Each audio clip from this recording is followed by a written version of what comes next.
Acho que eu tô olhando aqui, falar de também de partícula e iluminação, uma das questões que a gente tá discutindo aqui, tem falado, é de otimização de iluminação também, né, que o Gabriel falou.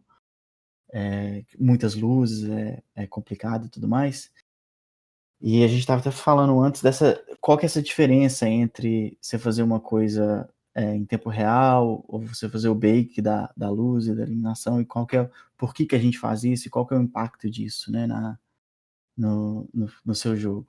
E eu acho que, como a gente está vendo esse processo todo, iluminação é uma coisa muito complicada de calcular. E então tem vários parâmetros, é muita matemática e você tem que ler muitas texturas, é uma coisa pesada. Então, se você puder pré-calcular aquilo e armazenar esses resultados o máximo possível, muito, muito, muito melhor.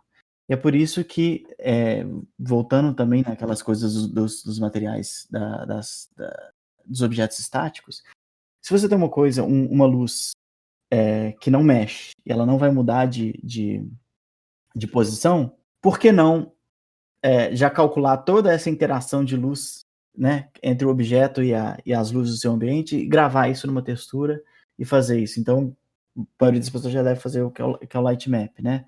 E é isso que geralmente essas luzes estáticas fazem, nessas engines. Só que aí começa aqueles problemas: "Pô, mas e se eu quiser mudar a cor da minha luz, mas não quiser mudar, por exemplo, a posição dela?" Aí as ferramentas vão oferecendo coisas diferentes, mas eu acho que é tudo nesse espírito de pré-calcular e não fazer trabalho que você não precisa, e que mandar pra GPU coisa que você não precisa.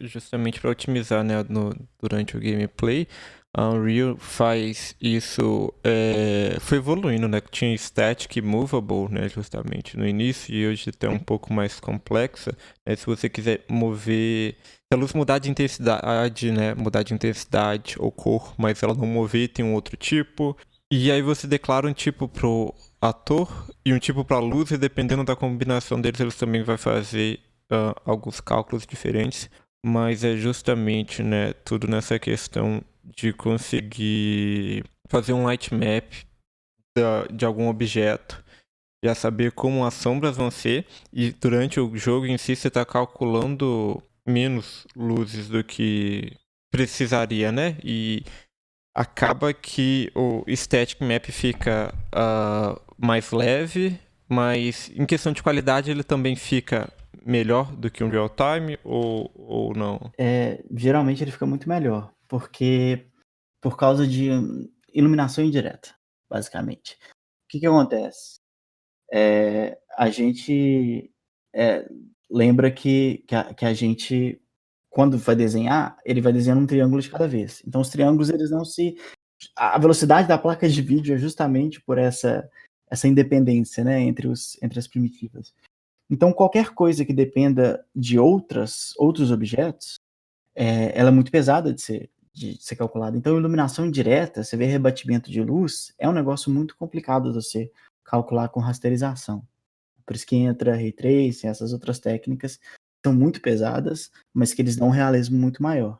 Só que se você fizer o bake das coisas, você pode esperar, durante o desenvolvimento, a gente pode pensar assim: vamos pré-calcular isso aí, já que as luzes não estão mexendo e os objetos não vão mexer, por que que a gente não calcula antes essas interações, deixa o computador lá a noite inteira, 3 dias, rodando o negócio, e no final a gente só guarda isso em umas texturas, em alguns outros tipos de informação, e na hora de rodar o jogo você só pega, o resultado, essa soma de contribuições de todas as luzes.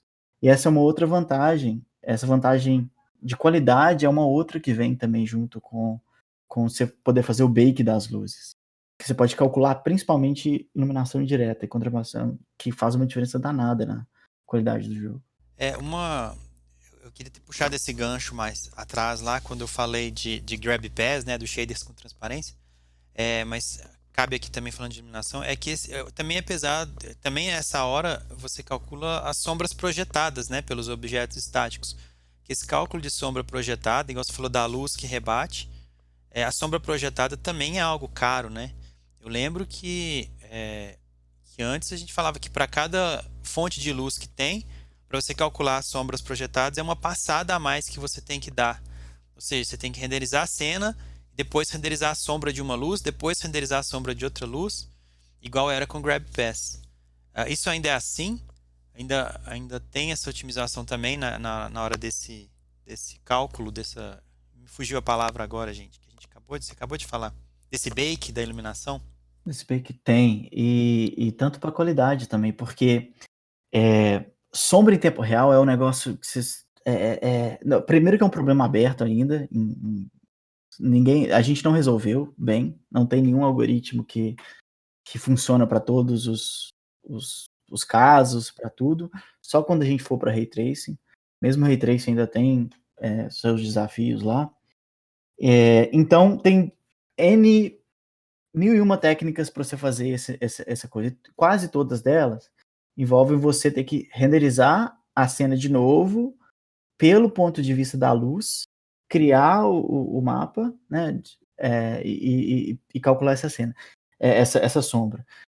Tem outras técnicas, por exemplo, que eles combinam esse negócio de Ray Tracing com os mapas de sombra.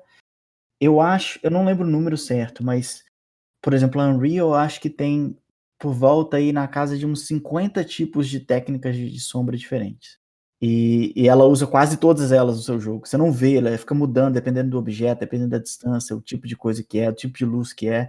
Ela escolhe o melhor para aquele caso. Então, eu acho que a gente, como desenvolvedor, o que você pode mais ajudar a engine, nesse caso também, é se simplificar e falar assim, olha, ela não vai mexer, e esses objetos aqui também não vão mexer. Você pode já calcular uma vez só esse mapa e guarda ele aí, numa textura. E aí depois você só faz a composição com objetos que se movem, os objetos dinâmicos. E essa é outra coisa que o Bake ajuda demais também. E no caso, né, dessa iluminação direta, eu tenho um cenário que ela vai mexer, tipo, dia e noite, né? Um ciclo desse, essas coisas, então ela tá mudando alguns valores. Eu perco essa questão do bake da iluminação indireta? Vai depender do coisa, mas em geral perde. Então, por exemplo, um exemplo do que eu sei do Infamous Second Son, não sei se vocês lembram daquele jogo. Eles tinham, na época, dia e noite, um ciclo de dia e noite, e ficava de tarde e manhã. O que eles fizeram é fazer um bake para cada hora do dia e da noite, e eles gravavam esses bakes, e conforme o tempo for passando, eles faziam tipo um blend, misturavam essas duas cores e esses bakes que eles tinham feito antes. Então, infelizmente, o que você perde é isso. Se você tem uma coisa dinâmica, tem que achar uma solução um pouco mais. Então no final é como se ele tivesse uma textura para cada hora do dia, e aí ele usa um shader para fazer um Isso. twin Um gradiente entre um e outro. Isso. Isso é uma opção. E aí Legal. tem vários jeitos de tentar resolver isso também. Mas eu acho que, por exemplo, essa stationary, a luz, por exemplo, na Unreal, ela é uma luz que deixa você mudar a cor dela e a intensidade, mas não a posição.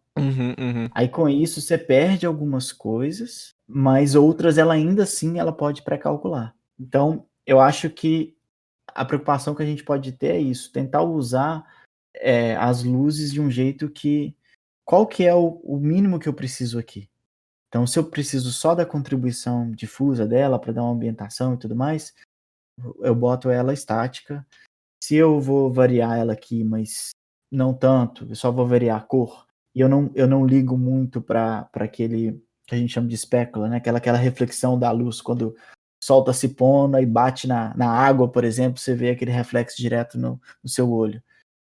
Se você não precisa disso, você pode também ir com mais estática. Agora, se você precisa de uma que é completamente dinâmica, tenta usar o mínimo possível, por causa disso, que o Gabriel também falou, de que ela vai renderizar tudo de novo, que está no campo de visão dela, e que tem sombra. Então, por exemplo, se um objeto não precisa fazer sombra nos outros, também desabilita isso, que sua placa de vídeo vai agradecer também.